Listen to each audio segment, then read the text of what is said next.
were like road testing this beer. I was the road tester this beer. Hello, welcome back to Steam Machine Brewing Company, home of the Fellowship of Beer. T-shirt weather. It is at 9 AM. And finally, because in this box there's some absolute summer crackers that we've already covered. Nice, see what you did there. And most of these beers, I would say, are good summery beers too. Yes, I would 100% agree. So, What we're going for first? what do you want to go for first? I'm going to go for the one that I can't pronounce it, but you can. Oh wow, okay. I can't pronounce. Why would you do that? You know how bad I am You at sound better. foreign pronunciation. So this is the Grodziskie, Which is a Polish smoked beer that nearly went extinct. If you want to see a full video of our full process on this, I'll link it below, how we made this. you smoked the malt. By hand at home in a cold, icy January morning. Amazing. And day and night. And this is a variation of that same beer that we dry hopped with Citra. Yay. So the idea was to give a slightly warmer summer twist on that beer. Correct. On the bottle label it says it tastes like the best beach barbecue ever. Oh, like, what's not to love about the best That's a beach big barbecue shout. ever? So I'm hoping it tastes of sausages. Well, it is morning here as we film this, so sausages is good. Shall I pour? Pour. I think this will pick up slightly more carbonation by the box comes to you, but it's not bad. I just think we'll get more of a fluffier head on top of that.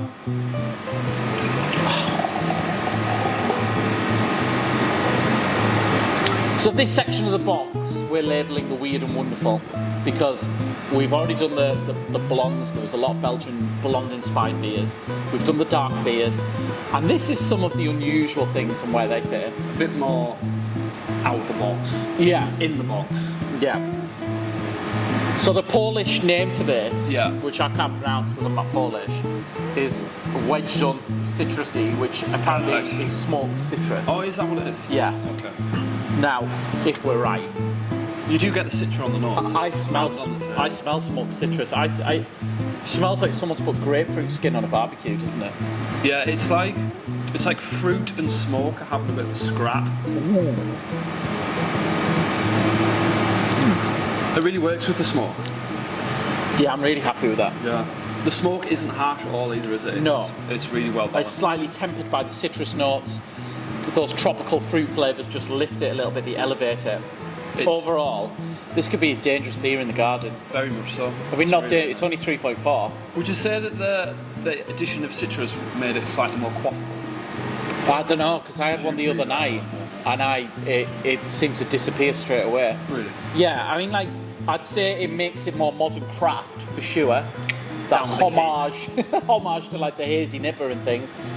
Overall, I think it's a very well balanced and elegant beer for something that's smoked. And 3.4. It drinks far heavier than its ABV. Yeah, really. It doesn't taste No. 3.4. You It's taste like you've got a good beer. Well done, that's really nice. So grapefruit for breakfast. It is very grapefruit. But you know what else you have for breakfast? Lager. This is Trafalgar Bay. All right. Now we've called this our light lager, haven't we? Yes. And we've dry hopped it. We've dried it with Nelson Sauvin, which is a New Zealand hop, which can give subtle Sauvignon Blanc, gooseberry, white grape flavours and aromas. Yes. But first and foremost, this is a light lager. So we want anyone who's having one of our lagers in our tap room, someone who walks in to our tap room says, "Can I have a lager, mate?" They get a lager. We want anyone who's into their beer and knows good lagers to go, that's a tasty lager. We've been obsessed with lager. Still are. Yeah, we still are. Yeah. This is a balanced beer. Let's get it poured. Let's have a drink. Lovely carbonation, lovely clarity. It's got a lovely pale honey kind of colour to it. And I Get that white grape. I smell that white grape. There's no sulphur, there's nothing offensive about this. It's a lovely carbonation. White ropes like melony. Melony's a good word. I get melon from a lot of New Zealand hops. It's really, really nice. It's only 3.4% as well, isn't it? And that drink's higher. That another tastes breakfast like a beer. stronger lager. 100% Pilsner malt. Imported German Pilsner, the same as our last lager. Slightly Super lower clean, ABV. isn't it, on the finish? It's delicious. Very nice. That's another beer that I could lose in the garden. And Will. And Will. Yes. Here we go. Next, beer number 3 on the weird and wonderful spectrum. It's Steam Machine's favourite, isn't it? It is. 2015 this was first made. Wow. It existed as a homebrew recipe even before that, I think. It's afternoon tea, our 6.5% Earl Grey IPA. And the only IPA that's in this craft beer box of 12. Wow, Crazy. so Bold. out there, aren't We are. That's amazing. This was not dry hops. It was just completely filled with Earl Grey. Absolutely. So the basis of this beer was originally an East Coast IPA. So East Coast IPAs, before they became hazy and turned into New England IPAs. Crystal malts. Crystal malts, amber in colour, use an English yeast. They were basically, it was the American love letter to the English IPA. That's what it was. They used traditional hops, a mix of traditional and New World hops. So some of those New World citrusy, Columbus type hops as well, Cascading type hops. So this is our homage to the East Coast IPA, but using a quintessential British ingredient, which is Earl Grey loose leaf tea. And what does that give us? Floral, zesty. So the overriding flavour in Earl Grey is bergamot orange, and bergamot orange is a bitter citrus fruit that they extract an oil from. And that it was used to cover up bad quality tea in the Victorian era, and that's how Earl Grey tea came about. And you know, the name Earl Grey was kind of give it a posh, regal effect, but for something that was essentially cheap tea. It's safe to say that this is the beer that we get asked to bring back more than any other, isn't it? Yeah, and we cave into demand every year or so. I mean, like, you smell that bergamot orange straight away, don't you, on the nose? And it, you know, another strong breakfast beer. Yeah, it's solid quality. Real nostalgic feels of the early days of Steam Machine. First ever commercial beer at Steam Machine. Yes, of course, we tweak it over the years to make it even more drinkable.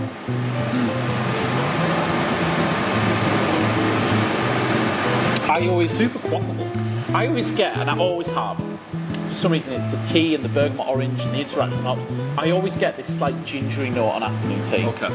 Like Is that from the tea? I must be, but whatever it is, it's this slight stem gingery quality that I always get, just tiny, subtle in the background, this little spiciness. You know, and it just makes it even more drinkable to me. This was my original favourite Steam Machine beer. Was it? Yeah. Drank pints and pints of it. I mean, you were like road tested this beer. I was the road tester of this beer. That's beer number 3, afternoon Yes. tea. I hope you enjoy it. Those who are new to Steam Machine, I love the colour of that. yes, lovely ambery. Those who are old comers to Steam Machine, you will know this beer inside out. Now then. Wouldn't say blue to a goose, mate.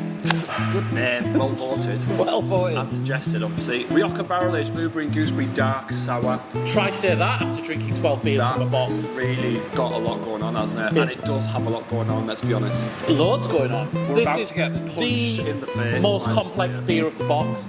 It's the most sour beer of the Fellowship beer to date. Yeah. So this went in a Rioja barrel that previously held our Bramble Barley wine. Bramble barley wine that was aged in that for 2 years with blackberries, extra blackberries in. That was a collaboration with Hops and Dots. It was in the Founders Members box. Yeah. That barrel wasn't cleaned out. Nope. That barrel had a blend of 2 very neutral beers added to it. Yeah. And then loads of Scottish blueberry puree and some gooseberries as well. Loads of gooseberries. Tart, tart, tart. Tart, tart, tart. Tannic, woody, red. And let's give it a go. It is mouth puckering, this, isn't it? It is mouth puckering. It's very lactic. You know, you get different kind of acids that do the souring, but the overriding flavour in this is like a lactic acid.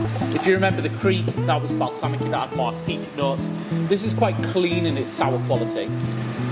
I personally would leave this beer. This is one of the ones off the box I would leave for quite a while. Would you? Why would you leave it? I would leave it because it's harder to carbonate sour beers because they're so aggressive, but it will get there and it will produce big bubbles and lots of carb. And I think carbonation lifts sour beers so well. I mean, I smell the red wine on the nose. I smell wood, red wine. Yeah. I can smell blueberries. Even the aroma is super complex, isn't it? It's just...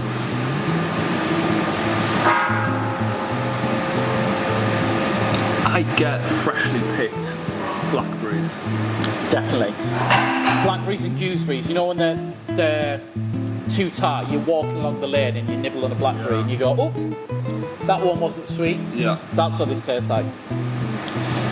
This is complex. This is not a simple sour beer. This is complex, but very drinkable. The red wine as well, the Rioja barrel, the woodiness from the red wine barrel. Get loads of them.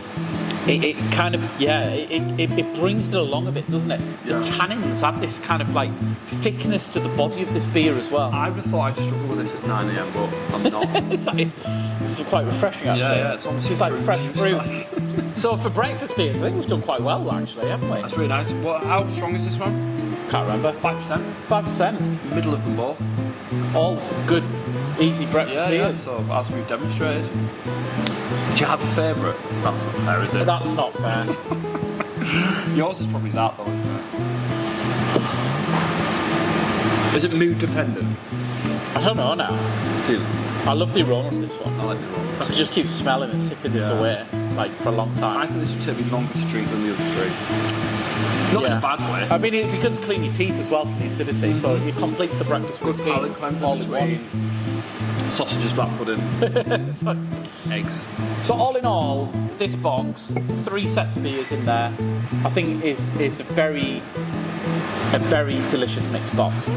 12 beers full of everything. If you've had the first box as well, that's now 24 beers that you've seen coming out of the Steam Machine Fellowship of Beer project. The majority of which you've had you say it as well. And that could be names, styles, barrels, processes, fruit additions, everything. And that'll only increase in the future. You don't get this anywhere else. You don't get this anywhere else. And this is, you've seen what it's capable of now. So the only limits to this are your imagination. And we do have the tagline, why should brewers have all the fun? Because we love what we do and this is a lot of fun. We shouldn't be the only ones drinking at 9 AM. No. On a Friday morning.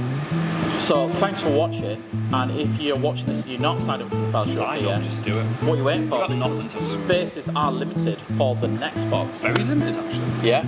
Running out of spaces. They're limited. Limited. Get in quick. Enjoy your box. Oh, don't. Give it to someone else. Don't do Nice that. present, though. And I think that wraps up box number 2. Box number 2 done. Wow. Best get. Where is it? Brewing box number 3. Best send box number 2 out. We're all boxed up, they're on the way. You've probably got them now, it's fine. Right, what are you going to finish with? All 4. All 4? Yeah. I think I'll have a little bit of afternoon tea. Bit of afternoon tea. With my pinky out. Cheers, Phil. Cheers. It's box number 2. It's box number 2.